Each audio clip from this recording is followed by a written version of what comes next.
அஸ்ஸலாமு அலைக்கும் வரஹ்மத்துல்லாஹி வபரகாத்துஹு. இன்ஷா அல்லாஹ் ஸ்வைப் நபியோடைய வரலாற்றை இந்த வீடியோவில் நம்ம பார்த்து தெரிஞ்சுக்கலாம். இன்ஷா அல்லாஹ் வீடியோவை ஃபுல்லாக பாருங்கள். ஸ்வைப் நபி மதியன் வாசிகளுக்கும் ஐக்கா வாசிகளுக்கும் நபியாக அனுப்பப்பட்டாங்க.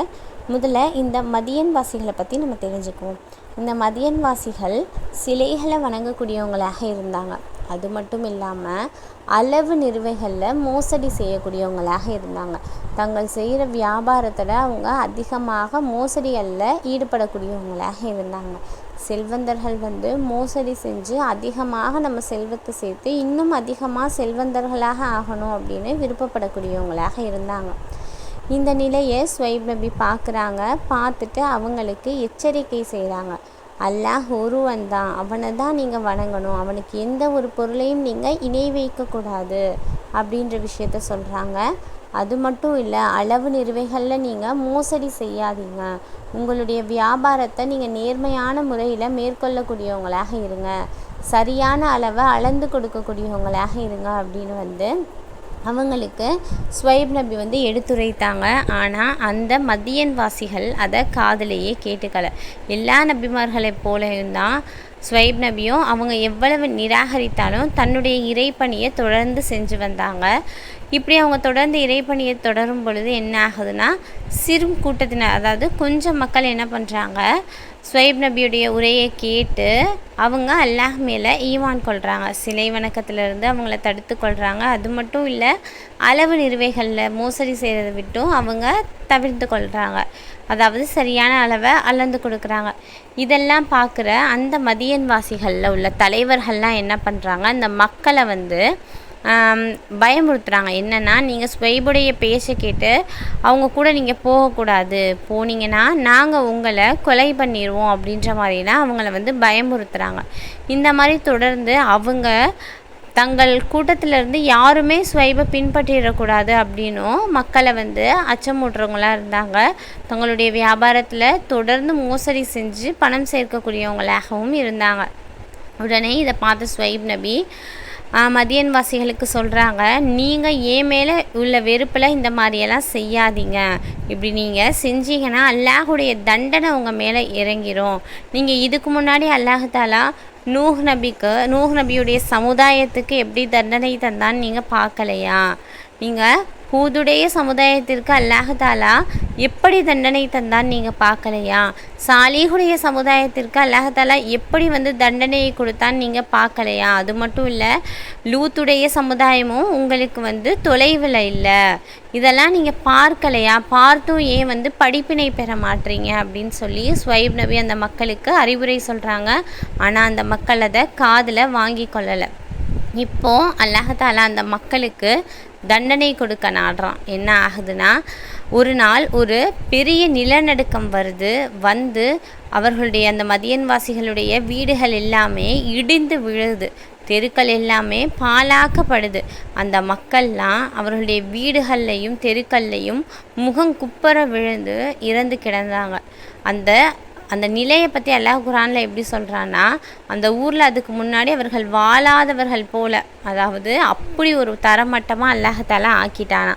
இந்த ஒரு தண்டனையிலிருந்து ஸ்வைப் நபியையும் அவர்களை பின்பற்றினவர்களையும் அல்லாஹாலா பாதுகாத்துட்டான். இப்படி தான் அல்லாஹாலா மதியன் வாசிகளை நிலநடுக்கத்தை கொண்டு அல்லாஹாலா அழித்தான்.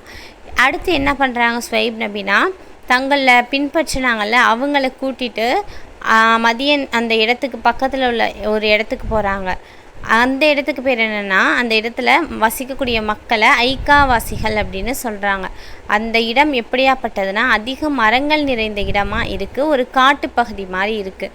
அங்கே உள்ள மக்கள் எல்லாம் ஸ்வைப் நபி பார்க்குறாங்க. அந்த மக்கள் எல்லாம் மரங்களை வழிபட்டுருக்காங்க. அது மட்டும் இல்லை, அவங்களும் மதியன்வாசிகள் மாதிரியே அளவு நிறுவைகளில் மோசடி செஞ்சு வியாபாரத்தை மேற்கொள்ளக்கூடியவங்களாக இருக்காங்க. இந்த விஷயத்தை பார்க்குற ஸ்வைப் நபி அந்த மக்களையும் அச்சமூட்டி எச்சரிக்கை செய்கிறாங்க. நீங்கள் இந்த மாதிரி அளவு நிறுவைகளில் மோசடி செய்யக்கூடாது. அது மட்டும் இல்லை, நீங்கள் மரங்களை வணங்காதீங்க, உங்களை படைச்ச இறைவனான அல்லாஹ்வை வணங்குங்க அப்படின்னு இறை பிரச்சாரம் செய்கிறாங்க.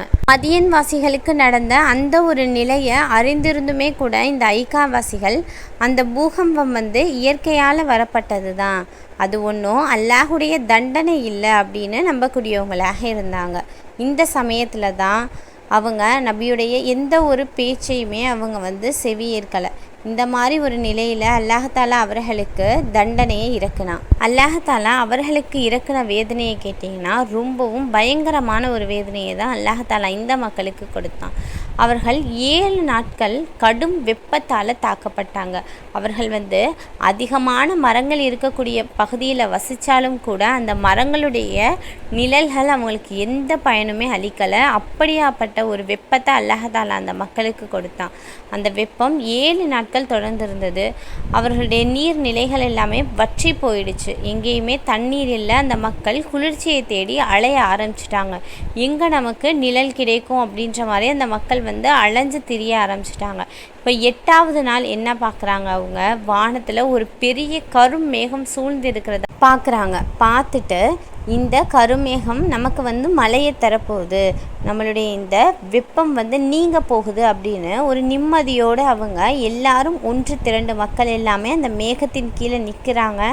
ஆனால் அப்போது அந்த நிமிடம் அந்த மக்களுக்கு தெரியாது, இந்த கருமேகத்தின் மூலியமாக அல்லாஹாலா நமக்கு வேதனை இறக்க போகிறான், நம்மளை அழிக்க போகிறான்ற விஷயம் அந்த மக்களுக்கு தெரியாது. இப்போது அல்லாஹாலா எப்படி தண்டனையை கொடுக்குறான்னா, ஒரு பெரும் ஒளி வருது. அந்த ஒளியினால் அந்த மக்களுடைய இதயங்கள்லாம் நடுங்குது. பூமியில் இருந்து அந்த மக்கள் எல்லாம் தூக்கி வீசப்படுறாங்க. அந்த பூமியானது 2ஆக பிளக்கப்படுது. அது மட்டும் இல்லை, வானத்திலிருந்து அல்லாஹாலா நெருப்பு மழையை அனுப்புகிறான். இந்த மாதிரி வேதனைகளை கொண்டு ஐக்காவாசிகளை அல்லாஹாலா அழித்தான். பிடிவாதமாக நாங்கள் சத்தியத்தை ஏற்க மாட்டோம் அப்படின்னு நின்ற ஐக்காவாசிகளுக்கு அல்லாஹாலா இப்படி தான் தண்டனையை கொடுத்தான். இதை பற்றி அல்லாஹாலா தன்னுடைய குரானில் சொல்கிறான், நிச்சயமாக ஐக்காவின் மக்கள் அநியாயம் செய்பவர்களாக இருந்தார்கள், அதனால் நாம் அவர்களை அழித்தோம் அப்படின்னு அல்லாஹாலா சொல்கிறான். இந்த ஒரு கடுமையான தண்டனையிலிருந்து அல்லாஹாலா ஸ்வைப் நபியையும் அவரை பின்பற்றி நடந்த மக்களையும் அல்லாஹாலா பாதுகாத்தான். இதுதான் ஸ்வைப் அலைஹிஸ்ஸலாத்து வஸ்ஸலாம் அவர்களுடைய ஒரு சுருக்கமான வரலாறு. அஸ்ஸலாமு அலைக்கும் வரஹ்மத்துல்லாஹி வபரகாத்துஹு.